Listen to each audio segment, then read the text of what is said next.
सुभान अल्लाह। जब भी कभी ख्याल आए ना कि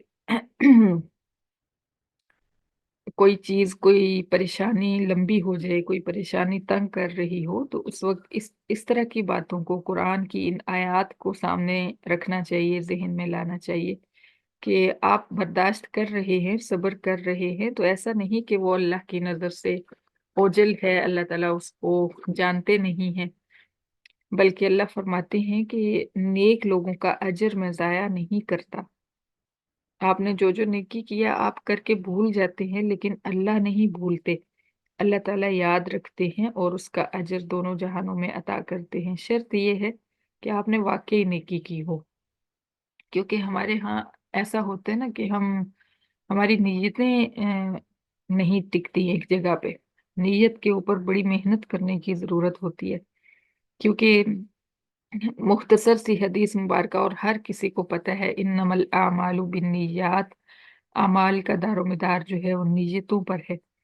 तो अगर हमने अच्छी नीयत से कोई भी काम किया होगा, चाहे घर के काम काज हों या किसी और के साथ कोई नेकी बाहर की हो, या कुरान पढ़ा हो, नमाज पढ़ी हो, किसी भी किस्म की कोई नेकी हो, जब नीयत अल्लाह की रिजा होगी तो फिर उस वक्त वो नेकी कहलाएगी।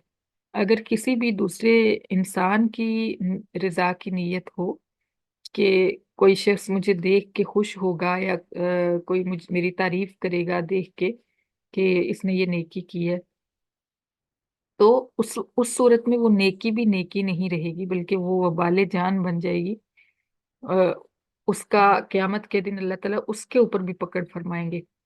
हदीस मुबारका में इसकी कई इस तरह की नीयत से की हुई नेकियों की जो है वईद आई है, वार्निंग आई अल्लाह की तरफ से कि ऐसा मत करो। इसी सिलसिले में अल्लाह की राह में माल खर्च करने वाला और दीन की तबलीग करने वाला, हाफिज कुरान, आलिम दीन, इनके बारे में भी एक बड़ी खतरनाक हदीस मुबारक आती है कि क़यामत के दिन अल्लाह ताला शहीद के बारे में भी, कि इनको फरिश्ते जो हैं लेकर हाजिर होंगे अल्लाह के सामने। तो अल्लाह ताला पूछेंगे तुमने क्या किया, तो ये कहेंगे, शहीद कहेगा कि मैं बड़ी बहादुरी से आपके रास्ते में लड़ा, यहाँ तक कि मुझे कत्ल कर दिया गया। आलिम कहेगा कि मैंने दिन रात एक करके आपके जो है तबलीग की और आपके दीन को लोगों तक पहुंचाया, यहाँ तक कि मुझे मौत आ गई और पूरी जिंदगी मैंने इसमें गुजारी। और जो सखी कहेगा, जो मालदार होगा, वो कहेगा कि मैंने आपके रास्ते में माल खर्च किया, और इतना ज्यादा कि सुबह शाम मैं आपकी राह में माल खर्च करता रहता था। तो यहाँ तक कि मरते दम तक मैंने ये अमल जारी रखा। ये पूरी हदीस मुबारक नहीं, मैं आपको सुना रही, मफहूम उसका सुना रही हूँ। तो अल्लाह ताला फरमाएंगे इन तीनों को ही, अल्लाह इनके बारे में फरमाएंगे कि तुम झूठे हो, तुमने ये सब इसलिए किया कि माल खर्च करने वाले को कहेंगे कि तुमने इसलिए किया कि लोग तुम्हें सखी कहें, लिहाजा तुम्हें सखी कहा जा चुका दुनिया में। अब फरिश्तों को हुक्म देंगे कि इसको घसीट के ले जाओ, जहन्नम में फेंक दो। और आलिम दीन जो होगा, आलिम जो होगा, जो तबलीग करने वाला होगा, उसको अल्लाह ताला फरमाएंगे कि तुमने जब आलिम कहेगा कि मैंने ये आपके लिए किया, तो अल्लाह ताला फरमाएंगे कि तुम झूठे हो, तुमने ये इसलिए किया कि लोग कहेंगे कि कितना आलिम, कितना बड़ा आलिम है, कितना समझदार है, कितना इल्म है इसके पास, इस नीयत के साथ किया। लिहाजा फरिश्तों को हुक्म होगा कि इसको घसीट के जहन्नुम में फेंक दो। और इसी तरह सारे मामलात यही होंगे, यानी नीयत की वजह से। जब हमें हमारी नीयत ये होगी कि दुनिया में लोग हमारी तारीफ करें, तो लोग तारीफ कर देंगे बस।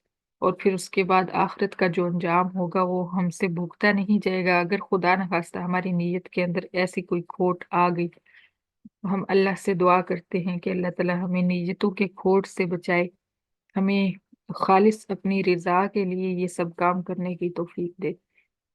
तो जब हम अल्लाह के लिए करेंगे तो फिर उस वक्त ये होगा कि इन्नल्लाह ला युज़ीउ अजरल मुहसिनीन, अल्लाह ताला मुहसिनीन का अजर ज़ाया नहीं करते। فلولا كان من القرون من قبلكم أولو بقية ينهون عن الفساد في الأرض إلا قليلا ممن أنجينا منهم۔ پھر اللہ تعالیٰ فرماتے ہیں کہ یہ جو دولتمند اور عقلمند لوگ بستیوں میں ہوتے ہیں، جو یعنی بڑے ہوتے ہیں، جو سردار ہوتے ہیں، ان کو چاہیے ہوتا ہے کہ وہ بستیوں زمین کے اندر فساد کرنے والوں کو بھی روکیں اور خود بھی فساد نہ کریں، لیکن ایسا نہیں ہوتا۔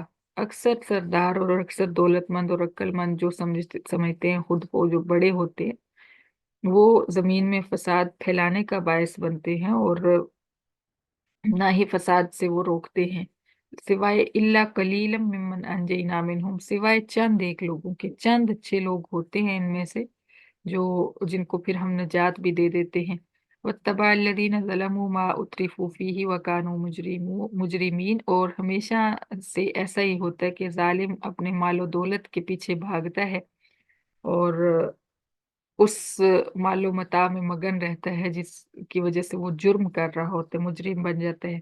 وما كان ربك ليهلك القرى بظلم واهلها مصلحون، اور تیرے رب کی شان یہ نہیں ہے کہ وہ بستیوں کو اس طرح ہلاک کر دے کہ اس کے رہنے والے تو نیک ہوں، لیکن اللہ تعالیٰ جو ہے ظلم کے ساتھ ہلاک کرے، ایسا نہیں ہوتا۔ اللہ تعالیٰ کا قانون یہ ہے کہ ظالم کے اوپر صرف پکڑ آتی ہے۔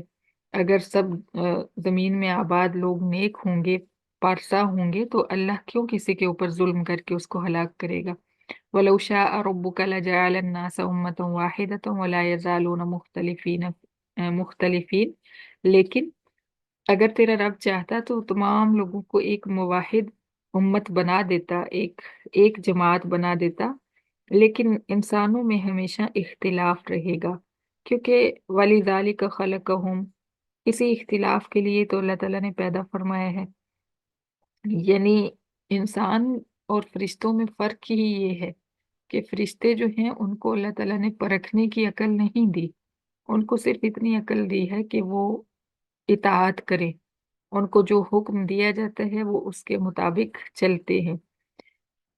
تو جو انسان ہے اس کو اللہ تعالیٰ نے عقل عطا فرمائی اور دلائل دیے، پھر اور نبی بھیجے کہ جا کے انسان کو بتاؤ کہ یہ صحیح راستہ ہے، یہ غلط راستہ ہے، پھر انسان کے اوپر چھوڑ دیا کہ اب یہ کون سا راستہ چوز کرتا ہے۔